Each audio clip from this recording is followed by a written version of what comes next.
Good afternoon students. आज हम लोग अब देख रहे हैं 10th सीबीएसई के लिए एनसीईआरटी एक्सरसाइज 1.1 का solution.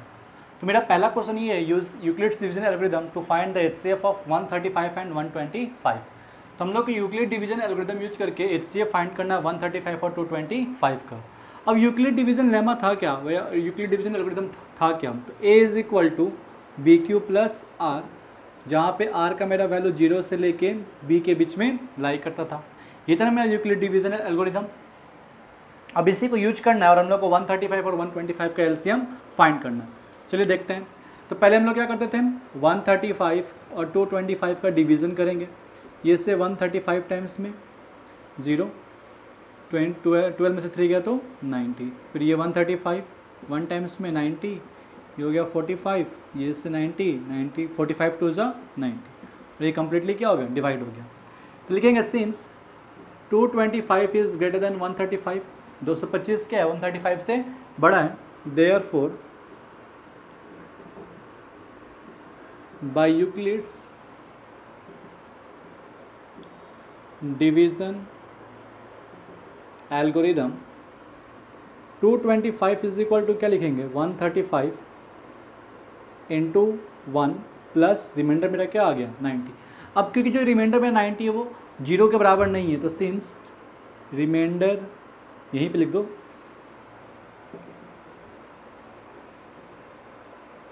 Is not equal to 0, और यहाँ पे 135 मेरा क्या हो गया, फिर 90 से बड़ा हो गया। फिर से हम लोग by Euclid's division algorithm 135 is equals to 90 into 1 plus 45। फिर से मेरा रिमाइंडर 0 के इक्वल नहीं आया,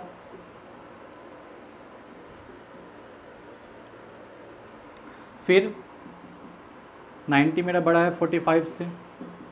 therefore by Euclid's division algorithm 90 is equal to क्या लिखेंगे, 45 इंटू 2 प्लस 0। अब यहाँ लिखेंगे since remainder is equal to 0, remainder मेरा किसके बराबर आ गया, 0 के। देयरफॉर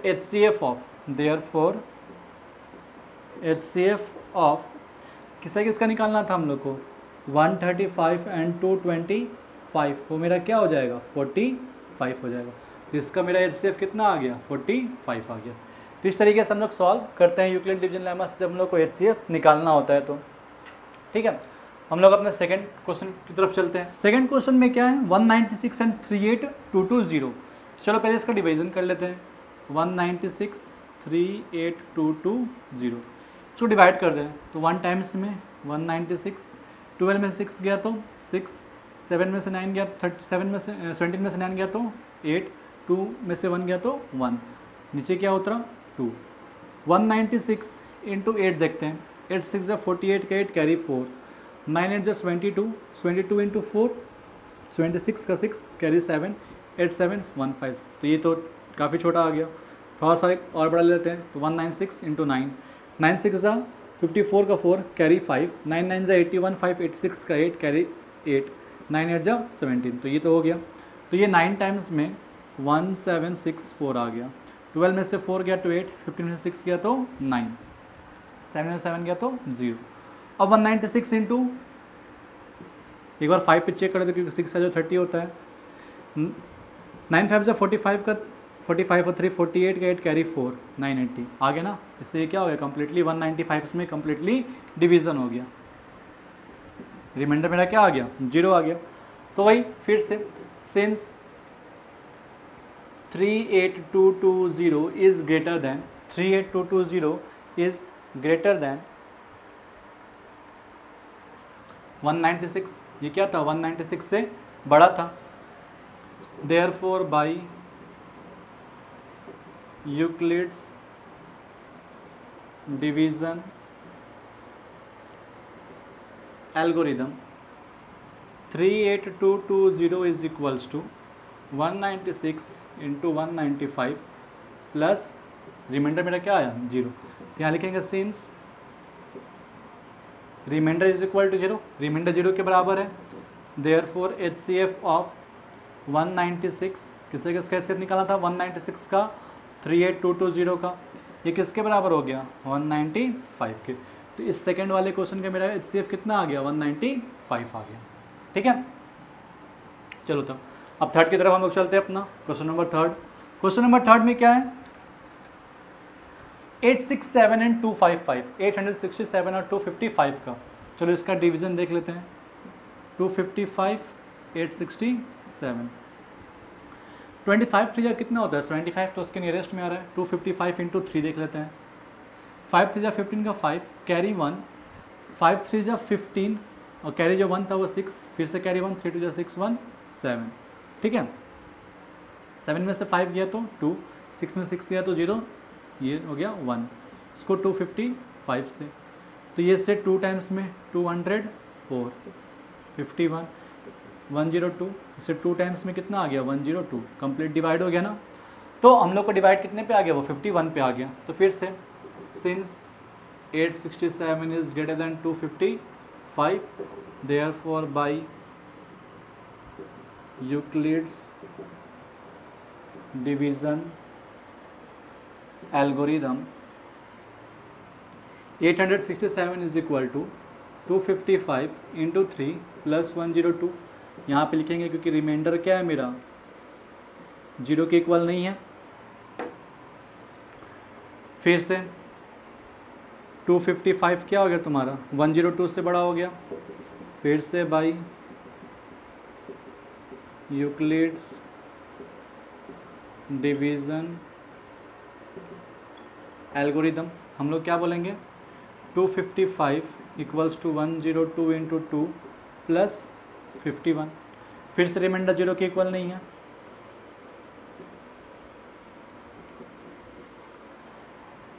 फिर से लिखेंगे 102 तुम्हारा 51 से क्या है बड़ा है, therefore bye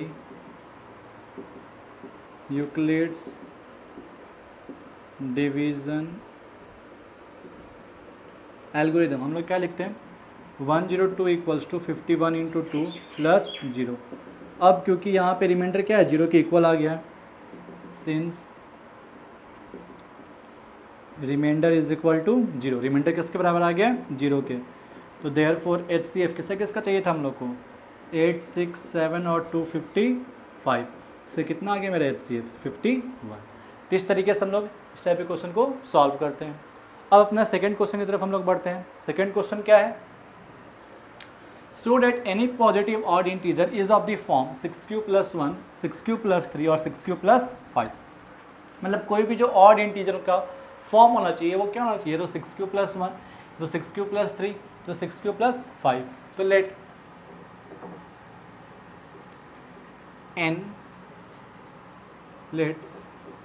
n be any positive integer, n को हम लोग कोई सा ये पॉजिटिव इंटीजर बोल दिए। ऑन डिवाइडिंग n by 6, क्योंकि 6 के फॉर्म में लिखा था हम लोग किससे डिवाइड कर दिए 6 से। On dividing n by 6 we get q as quotient and r as remainder. q as a quotient मिल गया हम लोग को, r एज ए रिमाइंडर मिल गया। Therefore by Euclid's division lemma हम लोग क्या लिखते हैं n is equal to 6q + r बोलते हैं, जहाँ पर मेरा r का वैल्यू 0 से लेकर 6 के बीच में होता। तो देयरफॉर r का मेरा वैल्यू क्या क्या होता है, तो 0 होता, या तो 1 या तो 2 3 4 5, 6 पे इक्वलिटी नहीं इसलिए 6 नहीं होता। अब एक एक करके हम लोग केस लेते हैं। When r equals to 0 n equals to क्या होता 6q। 6q में 2 एक इसका एक फैक्टर है ना, 2 जब इसका एक फैक्टर तो मतलब 6q कैसा एक नंबर हो गया, एक इवन नंबर हो गया। तो यहाँ पे n कैसा नंबर है, n इज़ इवन, लेकिन हम लोग को तो ऑड के लिए प्रूफ करना है। इसके लिए प्रूफ करना है ऑड के लिए, ये तो इवन आ गया, ये केस तो होगा नहीं। अब दूसरा केस लेते हैं, when r equals to 1 n equals to 6q + 1। खुद सोचो अगर 6q एक इवन नंबर है इवन में जैसे हम लोग 1 ऐड करते हैं वो क्या बनता है, ऑड। जैसे नाम मान लो नंबर 10 है, 10 कैसा नंबर है, इवन। इवन में 1 ऐड किया तो कितना हो गया, 11। तो ये था मेरा इवन था, लेकिन 11 मेरा क्या आ गया, ऑड आ गया ना। तो ये 6 + 1 मेरा क्या हो गया, ऑड। तो n is equals to odd. एक ऑड का तो फॉर्म हो गया, 6 + 1 मेरा प्रूफ हो गया। अब ऐसे ऐसे करते हैं, एक एक करके सब वैल्यू लेते हैं। When r equals to 2, n is equal to होता है 6 + 2। अगर इस पूरे में से 2 कॉमन लेते तो क्या बनता है, 3 + 1। मतलब इस पूरे में 2 एक फैक्टर है, n तो यहाँ पे क्या आ गया, इवन। हम लोग को तो इवन चाहिए नहीं। फिर से हम लोग लेते हैं when r equals to 3, n equals to हो गया 6 + 3। अगर इसमें 3 कॉमन है तो वो 3 का मल्टीपल बनेगा। 3 के मल्टीपल को हम लोग और इवन नहीं बोलते, बल्कि क्या बोलेंगे, कुछ और बोलेंगे। तो अगर यहाँ पे देखो 6 + 2 है, उसमें जस्ट 1 ऐड कर दिया। 6 + 2 मेरा अगर इवन है तो 6 + 3 मेरा क्या होगा, ऑड। n यहाँ पे क्या हो गया, ऑड हो गया। When r equals to 4, n equals to 6 + 4। इसमें से भी 2 कॉमन निकल सकता है, 3 + 2। 2 इसका एक मल्टीपल है, तो ये मेरा कैसा नंबर हो गया, एक इवन नंबर हो गया। फिर एक बच गया मेरा n का वैल्यू क्या हो गया, 5। तो n इक्वल टू हो गया 6 + 5। तो अब देखो 6 + 4 अगर इवन है तो 6 + 5 क्या होगा, ऑड हो गया। तो देखो ऑड कहाँ कहाँ पे आया है, यहाँ पे आया है, यहाँ पे आया है और यहाँ पे आया है। मतलब किस किस फॉर्म में, 6 + 1 के फॉर्म में, 6 + 3 के फॉर्म में और 6 + 5 के फॉर्म में। तो लिख देंगे therefore any positive odd integer, any positive odd integer is of the form, या तो वो 6 + 1 के फॉर्म का होगा या 6 + 3 के फॉर्म का होगा या 6 + 5 के फॉर्म का होगा, where q is some integer। मतलब अगर हम लोग कोई भी q कोई एक इंटीजर बोल दिए तो उसका कोई भी अगर वैल्यू है तो हम लोग को ऑड किस किस फॉर्म में मिलेगा, 6 + 1 के फॉर्म में मिलेगा या 6 + 3 के फॉर्म में या 6 + 5 के फॉर्म में। ये और है, ठीक है। तो इस 3 फॉर्म में हम लोग को क्या मिलेगा, ऑड फॉर्म मिलता है। अगर वही हमसे बोलता प्रूफ करने के लिए इवन फॉर्म में, तो इवन मेरा क्या होता, 6q के फॉर्म का होता, 6q + 2 के फॉर्म का होता है या 6q + 4 के फॉर्म का होता है, ठीक है। हम लोग अपना नेक्स्ट क्वेश्चन देखते हैं। नेक्स्ट क्वेश्चन ये बोल रहा है, an army contingent of 616 members, कितने मेंबर्स हैं, 616, is to march behind an army band of 32 members in a parade. मतलब एक बैंड है 32 मेंबर का, उसके पीछे पीछे उनको चलना है। The 2 groups are to march in the same number of column. दोनों में क्या होना चाहिए, सेम नंबर ऑफ कॉलम्स होने चाहिए। तो what is the maximum number of column, तो मैक्सिमम नंबर ऑफ कॉलम्स क्या होगा जिसमें वो लोग मार्च करेंगे। तो मैक्सिमम नंबर ऑफ कॉलम्स, बच्चा में हम लोग ये सब क्वेश्चन 8 क्लास या 7 क्लास में पढ़े हुए हैं। मैक्सिमम नंबर क्या होना चाहिए, लिस्ट नंबर क्या होना चाहिए। तो मैक्सिमम नंबर जब ये बोलते हैं तो हम लोग क्या निकालते हैं, HCF निकाल लेते हैं। जो थर्ड क्वेश्चन है उसमें ये बोल रहा है कि एक आर्मी के ग्रुप है, उसमें कितने मेंबर्स हैं, 616 मेंबर्स हैं। उनको एक आर्मी बैंड जिसमें पहले से कितने मेंबर्स हैं, 32 मेंबर्स है, उसके पीछे क्या हो, एक परेड में मार्च करना है। दोनों ग्रुप को एक साथ मार्च करना है इस तरीके से दोनों का क्या हो, सेम नंबर ऑफ कॉलम्स हो। तो हम लोग को क्या मैक्सिमम नंबर ऑफ कॉलम में वो सब रहे एक साथ, कि वो एक साथ क्या कर सके, मार्च कर सके। तो इस टाइप का क्वेश्चन हम लोग पहले भी क्लास 8 जूनियर क्लासेस में कर चुके हैं, क्लास 8 7th में। Maximum number HCF, list number तो LCM, इस टाइप का कुछ हम लोग क्वेश्चंस किए हुए हैं। तो यहाँ पे भी वैसे ही करेंगे हम लोग सॉल्व।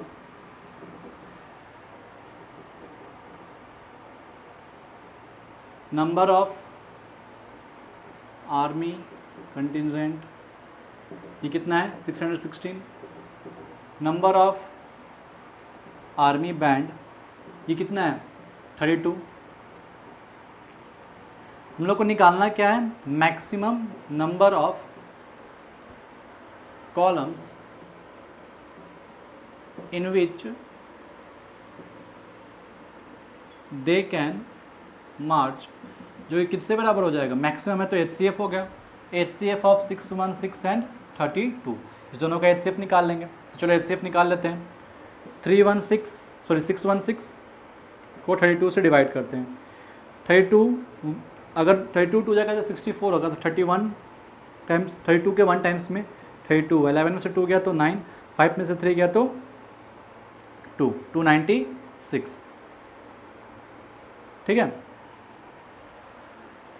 अब 32 इंटू 9 देखें तो 9 टू जो 18 के 8 कैरी 1, 9 थ्री 27 और 28, ये 9 टाइम्स में कटेगा इससे 288, ये बच गया 8, 8 से 32 4 टाइम्स में कट गया, दोनों का HCF क्या आ गया 8।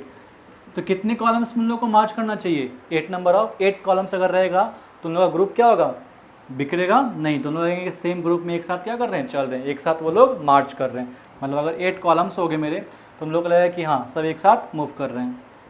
अगर 8 कॉलम्स रहें तो 32 वाले भी क्या हो जाएंगे, ऐसे हो जाएंगे जैसे 1 2 3 4 5 6 7 8, इस 8 कॉलम में 32 लोग को रहना है तो हर में कितना आना होगा, 4 ऐसे रहना होंगे, जैसे 1 2 3 4 5 6 7 8, ऐसा ऐसा उनका 4 ग्रुप बन जाएगा 4 रोज का।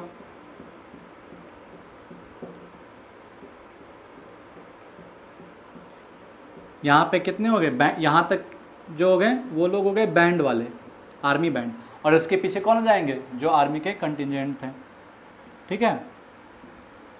और इस तरीके से वो लोग क्या हो सकते हैं, सेम ग्रुप में मार्च करेंगे और वो लगेगा कि हाँ एक साथ सब क्या कर रहे हैं, मार्च कर रहे हैं।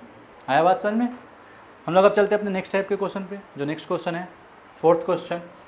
बोल ये रहा है, use Euclid's division lemma to show that the square of any positive integer is either of the form 3m और 3m+1। मतलब किसी भी एक यूक्लिड डिवीजन लेमा में किसी भी एक नंबर का जो स्क्वायर होना चाहिए उसका या तो फॉर्म 3m होना चाहिए तो 3m+1। तो let n be any integer, positive integer, इसको हम लोग n मान लिए। On dividing n by 3 we get q as quotient and r as remainder. यहाँ पे हम लोग q की जगह m क्यों नहीं एज्यूम करेंगे, क्योंकि जैसे ही स्क्वायर होगा तो वो फॉर्म होगा तो 3q² के फॉर्म में आएगा या 9q² के फॉर्म में, तो हम लोगों को तो m के फॉर्म में लाना है, इसलिए हम लोग वहाँ पे m नहीं एज्यूम करके बल्कि कुछ दूसरा वेरिएबल एज्यूम किए। तो बाई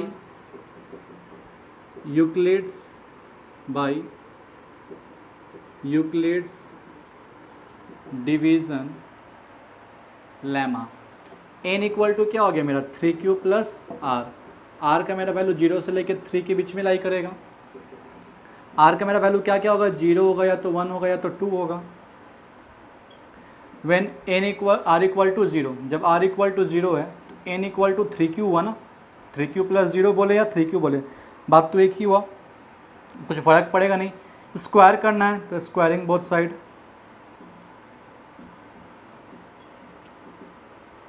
ये क्या हो गया n² = 9q², क्योंकि नंबर के स्क्वायर को प्रूफ करना है। n² = 3 × 3q², n² = 3m, late 3q² = m। इसीलिए हम लोग यहाँ पे 3m नहीं एज्यूम किए थे, m एज्यूम नहीं किए थे। अगर m एज्यूम करते तो ये क्या आता, 3m² आता, और जब ये 3m² आता तो 3 × 3m² बोलते हैं। तो अब ये 3m² को हम लोग फिर से m एज्यूम करें तो नहीं ना सही है, एक वेरिएबल को हम लोग दूसरे वेरिएबल में एज्यूम कर सकते हैं। तो मेरा प्रूफ हो गया, एक तो 3m के फॉर्म का हो गया। अब जो दूसरे फॉर्म में था वो भी देख लेते हैं। तो व्हेन r = 1, जब r का वैल्यू क्या होगा 1, तो n इक्वल टू क्या हो गया 3q + 1, इसमें squaring both side, squaring both sides, n² equal to ये हो गया 3q + 1 का होल स्क्वायर, तो n² equal to 9q² + 1 + 6q, 9q² + 6q + 1, इसमें से 3 कॉमन निकल रहा है ना, कॉमन ले लेते हैं। 3q² + 2q + 1 होगा। देखो यहाँ पे 3q² + 2q को हम लोग m एज्यूम कर लें, लेट 3q² + 2q = m, तो 3m + 1 हो गया, तो 3m + 1 के फॉर्म भी आ गया। तो अभी एक और r का वैल्यू बाकी है, उसको भी देख लेते हैं। तो व्हेन r = 2, n = हो गया 3q + 2, स्क्वायरिंग बोथ साइड, इसको भी स्क्वायर कर लेते हैं। n² इक्वल्स टू ये हो गया 3q + 2 का होल स्क्वायर, तो ये क्या बनेगा n² equals to 9q² + 4, 3 × 2 = 6, 12q। इसको वापस हम लोग क्या कर लेते हैं, एक ऑर्डर में अरेंज कर लेते हैं। तो ये क्या बनेगा, n square equals to 9q square plus 12q plus 4। देखो ये जो 4 है इसमें से हम लोग को +1 के फॉर्म में लेके आना, लेकिन ये +4 के फॉर्म में आ रहा है। तो इस 4 को हम लोग 3 के टर्म में लिख लेते हैं। 3 के टर्म में कैसे लिखेंगे, 3 + 1। अब यहाँ से यहाँ तक में क्या होगा, 3 कॉमन निकल जाएगा ना, तो 3 हम लोग कॉमन ले लेते हैं। 3 कॉमन लिए तो ये क्या हो गया, 3q square plus 4q plus 1 plus 1। तो n square equals to 3m plus 1 let कर लिए, 3q square plus 4q plus 1 को m। तो प्रूफ हो गया ना कि या तो वो 3m के फॉर्म का था, या तो 3m प्लस 1, और यहाँ पे या तो 3m प्लस 1। तो therefore square of any positive integer is either of the form 3m or 3m plus 1 for some integer m। किसी इंटीजर m के लिए उसका फॉर्म या तो होगा 3m के फॉर्म का या तो 3m प्लस 1 के फॉर्म में। ठीक है, ये था मेरा 4th क्वेश्चन। इसमें प्रूफ करना था कि square of any positive integer उसका या तो 3m के फॉर्म का होना चाहिए या तो 3m प्लस 1 के फॉर्म में। अगर इस फॉर्म में होना चाहिए तो हम लोग उस पॉजिटिव इंटीजर को क्या एज्यूम कर लिए, n, फिर उसको डिवाइड किससे किए हम लोग, 3 से, और कोसेंट को हम लोग क्या एज्यूम किए, q। यहाँ पे ध्यान रखना कि जिस वेरिएबल में प्रूफ करना है स्क्वायर और क्यूब में, सिर्फ स्क्वायर और क्यूब में जिस वेरिएबल के फॉर्म में लेके आना उस वेरिएबल को हम लोग कोसेंट नहीं एज्यूम करते बल्कि कोई दूसरा एज्यूम करते हैं। ठीक है, अब हम लोग नेक्स्ट क्वेश्चन देखते हैं अपना। ये क्यूब का ही हम लोग का जो क्यूब का बात कर रहे थे इसको भी देख लेते हैं। बोल रहा है use Euclid division lemma to show that the cube of any positive integer is of the form या तो 9m के फॉर्म का, या तो 9m प्लस 1 के फॉर्म का, या 9m प्लस 8 के फॉर्म का। तो let n be any positive integer, n को एक पॉजिटिव इंटीजर है, on dividing n by 3 we get. अभी सीखा है प्रीवियस क्वेश्चन में, जिस वेरिएबल में है उस वेरिएबल को नहीं एज्यूम करते हैं। On dividing n by 3 we get q as quotient and r as remainder. q as quotient और r एज रिमाइंडर। तो n इक्वल टू क्या हो गया, 3q प्लस r हो गया, और यहाँ पे r का मेरा वैल्यू का होगा ना एक रेंज 0 से लेके 3 के बीच का। तब r का वैल्यू क्या क्या हो गया, देयरफॉर r इक्वल टू या तो 0 होगा या तो 1 होगा या तो 2 होगा। देखते हैं क्या करके वैल्यू को। When r equal to 0, n equal to हो गया 3q प्लस 0 बोले या सिर्फ 3q बोले कोई फ़र्क नहीं पड़ेगा, हम लोग को क्यूब करना है। तो cubing both side, n cube equal to ये हो गया 27 q cube, n cube equal to 3 into इसको लिख सकते हैं 9q क्यूब। हम लोग को किस फॉर्म में लेके आए, 9 के फॉर्म में, तो हम लोग क्या कॉमन लेंगे यहाँ पे 9। तो 9 into 3q cube, n cube equals to ये हो गया 9m। Let 3q cube equals to m। तो 9m के फॉर्म में प्रूफ हो गया ना कि 9m के फॉर्म में आना चाहिए, आ गया मेरा। अब दूसरे वैल्यू पे देख लेते हैं। When r equals to 1, n equals to क्या आएगा, 3q प्लस 1। अब cubing both side, n cube equals to क्या हो गया, 3q प्लस 1 का whole cube. n cube equals to a plus b का होल क्यूब क्या होता है, a cube plus b cube plus 3ab into a plus b। तो n cube equals to 27q cube plus 1 plus 3 3 9, 9 3 27 q square plus 3 3 9 q। सबको जितने भी q का term है सबको हम लोग एक साइड लिख लेते हैं, मतलब एक तरफ कर लेते हैं, ग्रुप कर लेते हैं एक जगह।